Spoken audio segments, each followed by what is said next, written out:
Y es como todos los miércoles, la mesa con los expertos en opinión pública en un año muy interesante, muy peculiar. Saludo a Francisco Abundis, director de Parametría, Jorge Buendía, director de Buendía y Laredo, y a Javier Márquez, que maneja esta plataforma de oráculos, oráculos.mx. ¿Qué tal? ¿Cómo están? Me da muchísimo gusto verlos.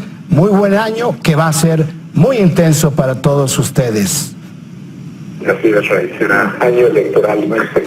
Año electoral. Las personas normalmente, este tema de las elecciones, cuando no hay tensión, no hay interés, y dicen, bueno, ¿para qué sirve? Hay mucha apatía a veces en este tipo de elecciones. Pero les quiero preguntar, para arrancar, ¿por qué es tan importante este año y qué va a significar la elección federal del próximo junio en función de lo que suceda, del rumbo que tome el país?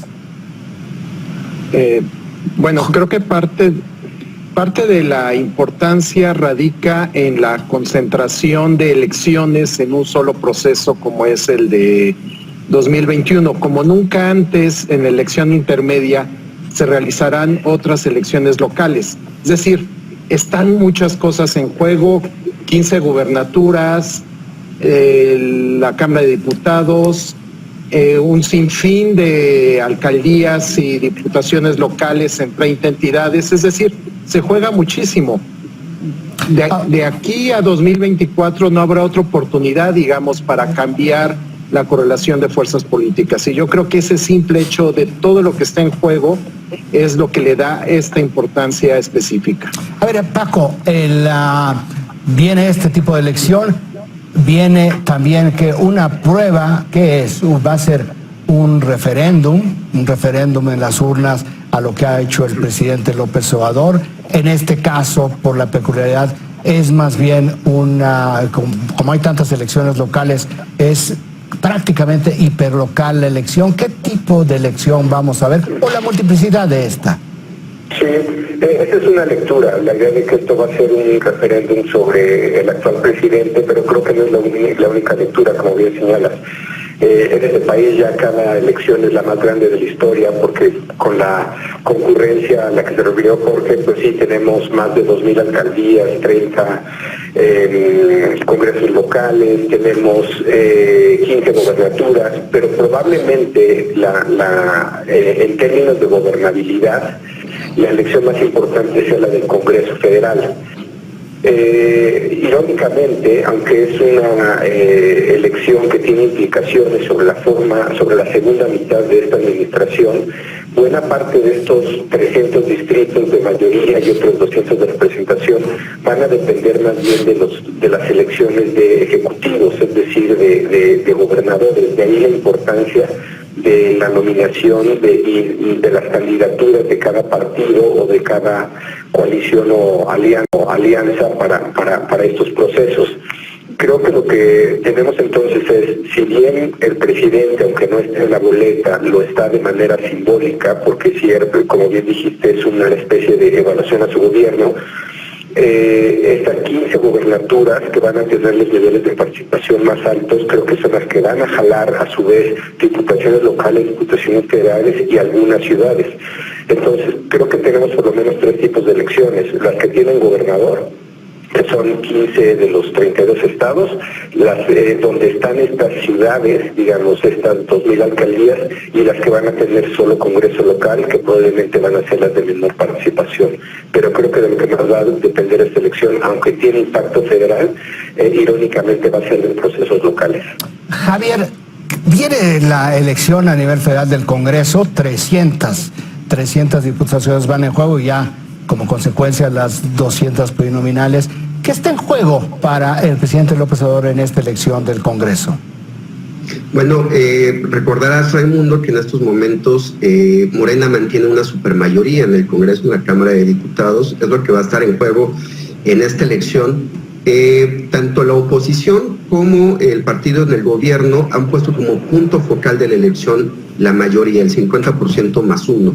Es probable que Morena pierda escaños en esta elección con respecto al número de legisladores que tiene la Cámara. Solamente hay que recordar que hace 3 años, cuando Morena obtuvo el triunfo en 2018, el número de diputados de mayoría y de representación proporcional que le correspondieron en la Cámara fue inferior al que está manteniendo en este momento en la Cámara de Diputados. Y se debe principalmente a un tema de sobrerepresentación que trata de regular el INE, y va a ser, creo que ese va a ser un tema que hay que poner sobre la mesa porque es sumamente relevante y eso va a ser determinante para el resultado electoral de este año. No hemos puesto mucha atención a cuáles van a ser las reglas que el INE va a poner para regular la sobrerepresentación de los partidos políticos. Estamos viendo que toda la oposición está realizando una serie de alianzas para enfrentar lo que es la aplanadora de Morena, en realidad la aplanadora del presidente López Obrador, cuyo partido Morena, lo que también estamos viendo es que trae una especie de implosión. Ningún político, ningún crítico de Morena podría haber sido más sangriento contra Morena que sus propios militantes. Pero quiero yo preguntarles, en lo general, ¿cómo arrancan los partidos este proceso electoral? Pero si nos permiten, vamos rápidamente vamos a un corte rápido y regresamos con ustedes. 7:50. Jorge, buen día. ¿Cómo arranca Morena? ¿Qué es lo que significa todo este tipo de pugnas y pleitos hacia el interior de Morena por las candidaturas? ¿Cómo arranca? Depende de la pista, digamos. Para diputados federales, las últimas encuestas traían una ventaja de Morena de 2-1 sobre Acción Nacional o sobre el PRI.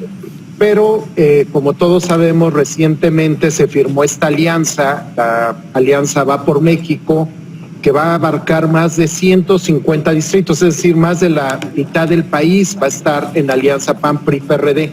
Entonces, tendremos que esperar a medir, digamos, a nivel distrital o en estos distritos para ver cómo va a estar la competencia. Tendremos que ver también si van a sumar, digamos, los votantes de Acción Nacional van a apoyar a candidatos del PRI y viceversa. Esta es en la pista legislativa. En la de gobernadores y de alcaldes todavía nos hace falta ver un buen número de candidatos. Los candidatos van a ser cruciales para determinar hacia dónde se va el rumbo de la elección y en ese sentido es un poco prematuro, digamos, adelantar cómo vienen las tendencias. Como tú mencionabas hace rato, todavía hay la posibilidad de escisiones, ¿no? Se está hablando mucho, por ejemplo, de que en Michoacán Cristóbal Arias iría por un partido diferente a Morena, entonces ya es una escisión. Guerrero está muy apasionado, digamos, el ambiente. Entonces, hasta que no estén bien definidos las candidaturas, no sabremos cómo va a estar, digamos, la carrera en estos estados. Paco, ahora, con respecto a la alianza, tú estás viendo la alianza, aun cuando todavía no tenemos, como dice Jorge, toda la información disponible para hacer un mejor análisis, pero tú estás viendo que pueda tener suficiente combustible para enfrentar estatal, localmente a Morena? Sí, yo creo que tienen con qué, va a depender mucho de la gobernatura, de la alcaldía o del distrito que estemos hablando. Va a haber elecciones que pueden ser muy cerradas, otras pueden tener, digamos, mayor distancia. Me parece que es muy confuso y estar publicando números donde se le está dando a Morena una ventaja casi de 50 puntos y una oposición de alrededor de 25-30, porque no ese agregado es medir solamente los logros de los partidos. Si tú esa elección la llevas a Campeche, que probablemente va a ser muy competida, a Baja Sur o a Querétaro, cualquiera de los estados que analices de estos 15 que hay, o lo llevas a ciudades como Puebla, o incluso hay casos muy atípicos como el caso de San Luis, donde es muy probable o parece ser que uno de los mejores candidatos hoy está con el Partido Verde. Si ves todo este mosaico de elecciones, verás que no hay un patrón muy claro, aunque en el agregado parezca que Morena tiene una gran ventaja. Me parece que los números que se están midiendo de esa manera, como si fuera una sola elección y no pues todas estas de las que estamos hablando, que son casi 4,000, pues nos da esta sensación de que Morena es una fuerza muy dominante, y a eso le sumas estas decisiones a las que te refieres, que me parece que es un fenómeno muy normal, dado que es el partido que tiene más capital político y tenía más competidores formados en línea para esas candidaturas. Estas decisiones van a hacer daño, no sé si para todos los casos va a ser un daño fatal, pero tengo la impresión que algunos de los candidatos que están nominando Morena, por lo menos en términos de mediciones, sí eran los mejores cuadros que tenía, lo cual creo que habla bien de su proceso o le da más posibilidades de triunfo ya para la elección.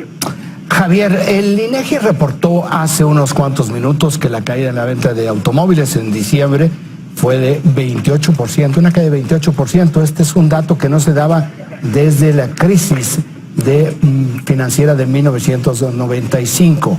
Esto pues nos habla o nos da el último dato disponible sobre este deterioro de la economía nacional, pero tenemos también el deterioro en el tema de la seguridad, así como también lo que no sabemos cómo va a terminar el tema de la pandemia.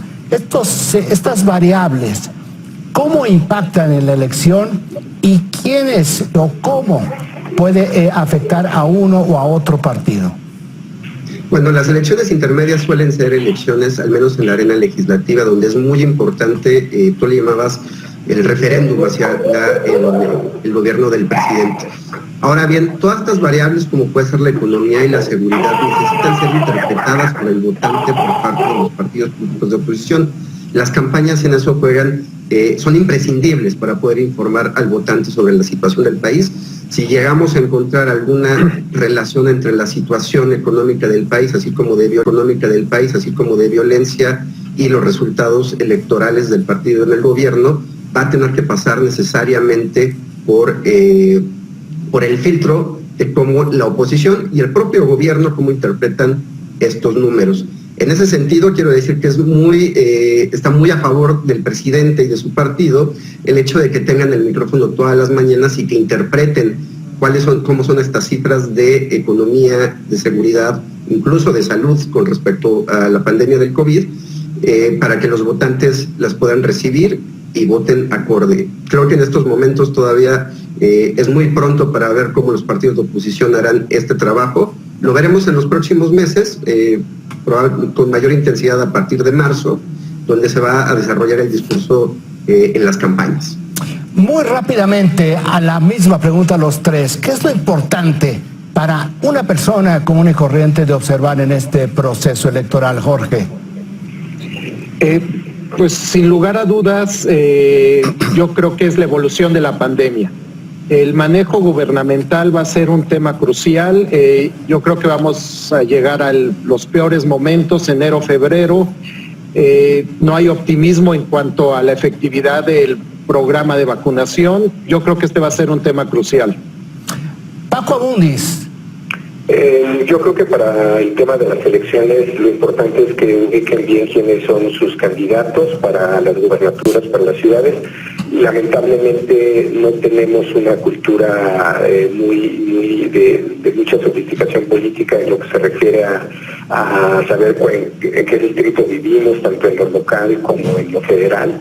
Pero si el ciudadano pudiera llegar a enterarse quién es su candidato a su distrito, también sería una buena idea para tomar una mejor decisión. Javier. Más que el ciudadano, para el analista de las elecciones, algo que comentaba Paco es que en esta elección va a haber muchos elementos estratégicos, muchísimos, y tiene que ver con que hay muchas elecciones, tanto para ejecutivos, legisladores, etcétera. El punto es que es muy importante no seguir cuáles son las preferencias agregadas, como bien apuntaba Abundis.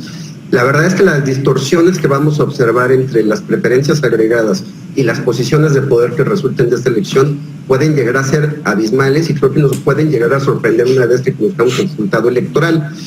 sería bueno anticiparnos al hecho de que la intención de voto agregada va a tener un papel menos importante en estas elecciones debido a cómo es la configuración de la administración electoral.